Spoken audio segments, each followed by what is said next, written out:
जय हिंद दोस्तों, स्वागत है आप सभी का एक बार फिर से सॉफ्ट स्टडी यूट्यूब चैनल में। मैं हूं सौरभ और एक बार फिर से आपके साथ हूं एक और नई वीडियो को लेकर। तो दोस्तों, मध्य प्रदेश पुलिस 22 जनवरी सेकंड शिफ्ट के क्वेश्चन पेपर में जो क्वेश्चन पूछे गए थे इस वीडियो में डिस्कस करेंगे। तो स्टार्ट करेंगे इस वीडियो को पहले क्वेश्चन के साथ में। वीडियो पसंद आए तो ज़्यादा से ज़्यादा लाइक करें, शेयर करें। चैनल को अभी तक सब्सक्राइब नहीं किया है तो सब्सक्राइब करके बेल नोटिफिकेशन को प्रेस करना ना भूलें, ताकि यहाँ पर अपलोड की नेक्स्ट वीडियो की नोटिफिकेशन आपको सबसे पहले मिल जाए। तो एमपी पुलिस 22 जनवरी की सेकंड शिफ्ट के लगभग 15 क्वेश्चन अपने पास आ चुके हैं। तो देखेंगे सभी क्वेश्चन कौन कौन से क्वेश्चन से कहाँ से पूछे गए हैं और आने वाले दिनों में आपका एग्ज़ाम है तो क्या पढ़ने की आवश्यकता है, किस टॉपिक पर आपको ज़्यादा फोकस करना चाहिए। ठीक है, सबसे पहला क्वेश्चन, रानी दुर्गावती महाविद्यालय कहाँ पर स्थित है। रानी दुर्गावती ये विश्वविद्यालय होगा यहाँ पर। ठीक है, रानी दुर्गावती विश्वविद्यालय यूनिवर्सिटी कहाँ पर स्थित है ये आपको बताना था। ठीक है, तो मैंने पिछली वीडियो में भी आपसे बोला था जो मध्य प्रदेश की कुछ प्रमुख यूनिवर्सिटी हैं वो आपको याद कर लेनी है कहाँ पर स्थित है। ठीक है, यहाँ से क्वेश्चन बना है और ये जो रानी दुर्गावती विश्वविद्यालय है कहाँ पर स्थित है, ये आपका स्थित है जबलपुर में। ठीक है, कब स्थित हुआ था, कब स्थापना हुई थी, तो ये 1957 में रानी दुर्गावती जो है विश्वविद्यालय की स्थापना करी गई थी 1957 में। ठीक है, इसके अलावा कुछ और यूनिवर्सिटी हैं जैसे कि आपकी डॉक्टर हरिसिंह गौर यूनिवर्सिटी जो आपकी सागर में स्थित है, 1946 में स्थापित हुई थी। इसके बाद में आपकी जैसे है आपकी कौन सी विक्रम विश्वविद्यालय उज्जैन में स्थित है। ठीक है, 1957 में स्थापित हुई थी। देवी अहिल्याबाई यूनिवर्सिटी है, ये इंदौर में है। इसके बाद में आपकी महाराजा छत्रसाल बुंदेलखंड यूनिवर्सिटी ही आपकी छतरपुर में स्थित है। बरकतुल्ला यूनिवर्सिटी ये आपके भोपाल में स्थित है। जवाहरलाल नेहरू कृषि विश्वविद्यालय है, ठीक है, ये आपकी कहाँ पर, जबलपुर में स्थित है। तो कुछ महत्वपूर्ण यूनिवर्सिटी हैं जो आपको याद रखनी है। माखनलाल चतुर्वेदी राष्ट्रीय पत्रकारिता विश्वविद्यालय कहाँ पर है, भोपाल में। ठीक है, तो ये सभी यूनिवर्सिटी हैं जहाँ से क्वेश्चन आपके आगामी एग्जाम में बन सकते हैं, तो ये आपको याद रखनी है। अगला क्वेश्चन है, हरिशंकर परसाई कहाँ के रहने वाले थे। हरिशंकर परसाई कहाँ के रहने वाले थे। हरिशंकर परसाई कौन है, तो ये मध्य प्रदेश के एक प्रमुख व्यंग्यात्मक लेखक हैं। ठीक है, कहाँ के रहने वाले थे, तो होशंगाबाद में इनका जन्म हुआ था। कहाँ पर हुआ था, होशंगाबाद में इनका जन्म हुआ था। कब हुआ था, तो 1922 में हरिशंकर परसाई का जन्म हुआ था। इनकी कुछ रचनाएं हैं जैसे कि तब की बात कुछ और थी, और इसके अलावा एक और थी भोलाराम का जीवन। ठीक है, तो भोलाराम का जीवन आदि बहुत सारी इनकी रचनाएं हैं और इनका जन्म हुआ था होशंगाबाद में। ठीक है, और इनकी मृत्यु हुई थी जबलपुर में, ये आपको याद रखना है। अगला क्वेश्चन है, जूल निम्न में से किसका एसआई मात्रक है। जूल निम्न में से किसका एसआई मात्रक है, तो जूल जो है किसका है, कार्य का एसआई मात्रक है। ठीक है, किसका, कार्य का एसआई मात्रक है। यहाँ से क्वेश्चन आपके और भी आने वाले शिफ्टों में पूछे जा सकते हैं।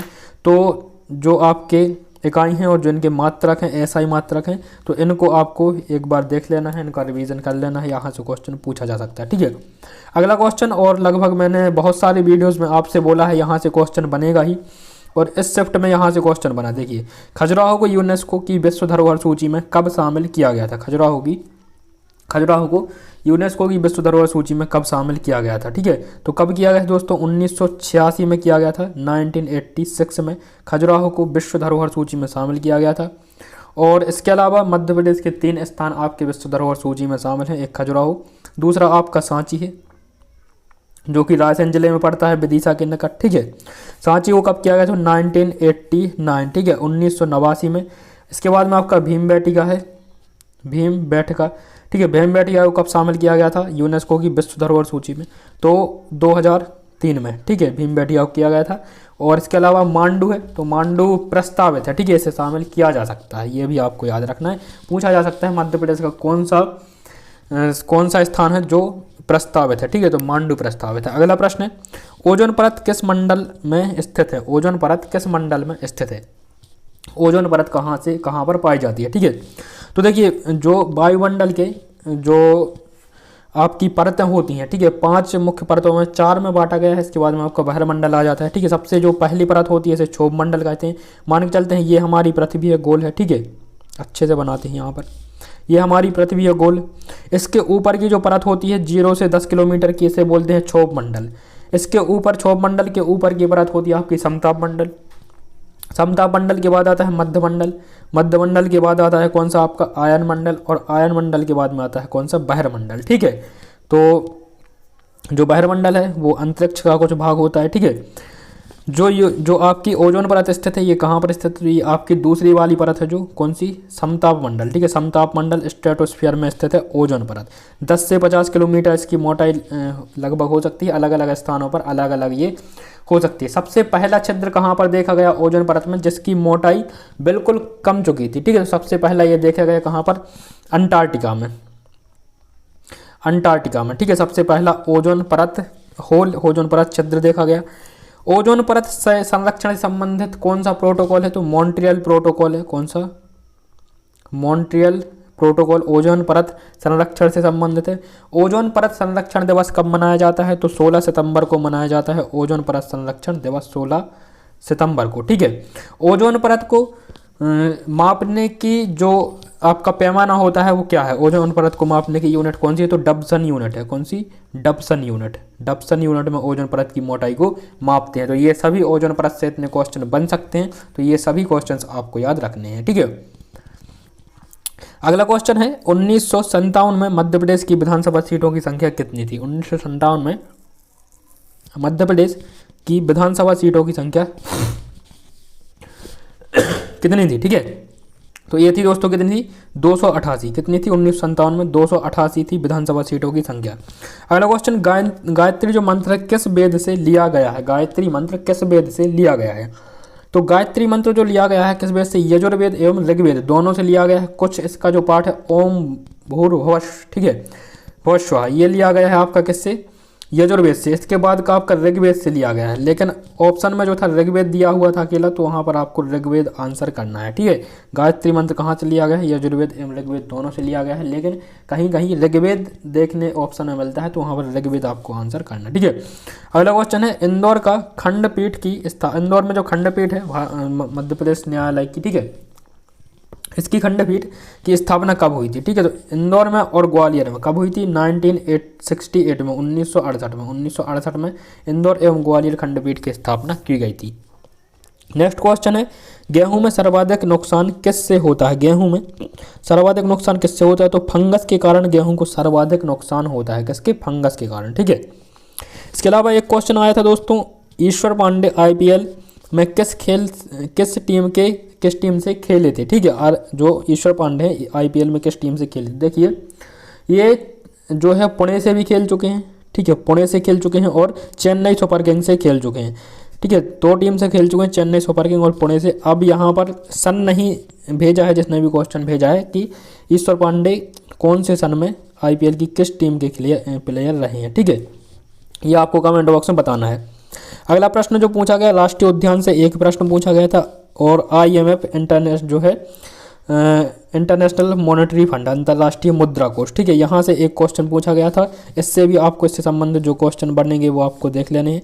परावर्तन से संबंधित भी यहाँ पर क्वेश्चन देखने को मिला था। ठीक है, तो ये क्वेश्चन थे दोस्तों जो आज अपने पास पहुँचे हैं। इसके अलावा यदि आपने शिफ्ट में एग्जाम दिया था तो कमेंट बॉक्स में जो क्वेश्चन यहाँ पर रह गए हैं वो क्वेश्चन को आप कमेंट जरूर करें। ठीक है, और देखिए यदि किसी भी वीडियो में एक आध क्वेश्चन में गलती हो जाती है तो देखिए गलती आपके PV के एग्ज़ाम में, PV उतना बड़ा जो एग्ज़ाम लेता है कंपनी, ठीक है, तो उसमें भी एक आध क्वेश्चन, 1-2 क्वेश्चन आपको गलत देखने को मिल जाते हैं। और इसी प्रकार से वीडियो में यदि एक आध क्वेश्चन आपको गलत देखने को मिल जाता है, धोखे से कोई गलत हो जाता है, जैसे पिछली वीडियो थी इसकी फर्स्ट शिफ्ट की 22 जनवरी की, तो इसमें क्या हुआ था, जो आपका बम गिराया गया था कहाँ पर, जापान पर। कौन सा सबसे पहला बम था, कब गिरा था, 6 अगस्त 1945 को आपका नागासाकी पर गया था। जब मुझे जब बम गिराया गया था, कौन सा बम था, उसका नाम क्या था, किसने गिराया था, कब गिराया था, उसके बाद में कब गिरा था, उसका नाम क्या था, इतनी पूरी कथा याद है दोनों की, तो उसकी एग्जैक्ट डेट क्या मुझे याद नहीं होगी। ठीक है। तो सबसे पहले आप थोड़ा सा सोच विचार कर लिया करें, उसके बाद में आप कमेंट बॉक्स में कमेंट किया करें। उसमें क्या बोल दिया था, 5 अगस्त को गिरा था, ठीक है, लेकिन वो बम कब गिरा था, 6 अगस्त को गिरा था हिरोशिमा पर, ठीक है। वहाँ पर धोखे से कुछ ना कुछ मुँह से निकल जाता है, तो थोड़ा सा आप कोऑपरेट किया कीजिए, ठीक है। ये नहीं कि अरे सर से गलती हो गई, बहुत बड़ी समस्या हो गई, मतलब एक कुछ लोग होते हैं जो टारगेट करने के लिए बैठे ही रहते हैं, ठीक है, और उन्हें मौका मिल जाता है कमेंट बॉक्स में गले आने का। आप कमेंट में देखेंगे तो कुछ ऐसे होते हैं उनसे उनकी परवरिश पता चलती है, ठीक है, किस प्रकार के माहौल से वो आए हैं, इस प्रकार के लोग कमेंट कर देते हैं। तो थोड़ा अपनी शिक्षित होने का प्रमाण दिया कीजिए और थोड़ा कोऑपरेट किया कीजिए, ठीक है। वीडियो में कमेंट बॉक्स में जो लोग सही कर देते हैं, ठीक है, कुछ लोग होते हैं जो समझदार होते हैं, ठीक है, ऐसे हो सकती है गलती एक आध हो जाती है सबसे, तो मुझसे भी हो सकती है, मैं कोई भगवान नहीं हूँ, ठीक है। तो ये थी दोस्तों वीडियो। इसके अलावा मैथ और रीजनिंग में बात करते हैं। तो मैथ्स रीजनिंग में आपको लगभग सभी टॉपिक पढ़ने हैं, रीजनिंग के भी और मैथ्स के भी। एक एक दो क्वेश्चन सभी से पूछे जाते हैं, चाहे कोई भी आपकी शिफ्ट हो, ठीक है। ऐसा नहीं है कि इस चैप्टर से ज़्यादा क्वेश्चन देखने को मिले, इस चैप्टर से ज़्यादा क्वेश्चन देखने को मिले। सिंपलीफिकेशन है, तो सिंपलीफिकेशन को आप लोग क्या कीजिए, सिंपलीफिकेशन के 3-4 क्वेश्चन देखने को मिल जाते हैं, जो थोड़ी लेंथी होते हैं, कैलकुलेशन बेस्ड होते हैं, ठीक है। तो थोड़ा कैलकुलेशन पर ज़्यादा ध्यान दें। इसके अलावा सभी सिंपल हैं, सभी पर आप ध्यान दें। एडवांस मैथ यदि आप नहीं पढ़ना चाहें तो उससे 1-2 क्वेश्चन आपके पूछे जाते हैं, लेकिन उसे भी आप पढ़ सकते हैं ताकि ज़्यादा से ज़्यादा स्कोर कर पाएँ, ठीक है। तो ये थी दोस्तों, कैसी लगी वीडियो कमेंट बॉक्स में ज़रूर बताएं, और मुलाकात होगी आपसे नेक्स्ट वीडियो में। तब तक के लिए नमस्कार, जय हिंद, वंदे मातरम, धन्यवाद।